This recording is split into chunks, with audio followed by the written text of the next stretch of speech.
Thank you so much for joining us tonight. I'm Daniela Guzman. And I'm Keith Garvin. Houston ISD is taking the threat so seriously that they're holding a news conference tomorrow afternoon with their police chief. We'll be streaming that live on click2houston.com. And in the meantime, law enforcement is getting involved in several of these cases. KPRC2's Bryce Newberry joins us live now from the newsroom with a strong message from law enforcement. Bryce? Daniela and Keith, these investigations often include school police all the way up to federal law enforcement, and students who make these threats of violence or actually carry out an act are likely to end up in handcuffs, in jail, and facing felony charges. Tonight, the message from police is simple: think before you post.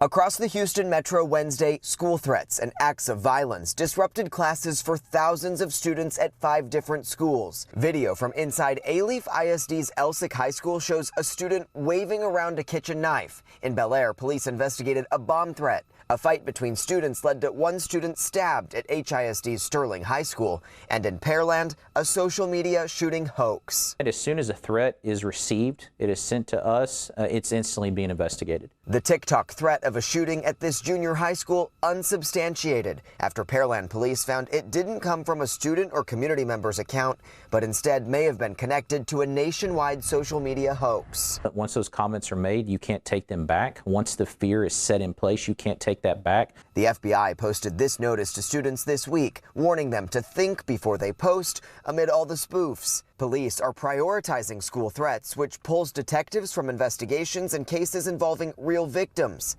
We're in a climate where students are often afraid to come to school. The campuses impacted had lockdowns or secure modes, causing major disruptions to learning, says former principal, now UH professor April Peters. It can be quite the distraction, not only for the students, but for the adults who are wanting to keep themselves safe, but also are charged with keeping students safe. Not knowing if the threats are real adds all kinds of uncertainty during the school day and forces law enforcement to respond. Something as simple as posting and hitting send on social media is ending up in felony charges for some of these young adults.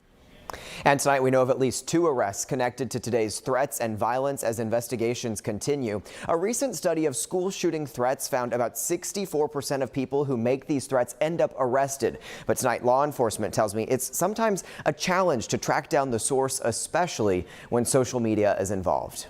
And Bryce, we keep seeing these threats all over. This is not happening just in Houston. This is across the United States. Yeah, Daniela, really, you can Google just about any state with school threat behind it and see there are investigations and arrests happening involving young people around the country and across Texas. Tonight, police in Bryan confirming they too arrested a student there with a gun on campus today. Keith.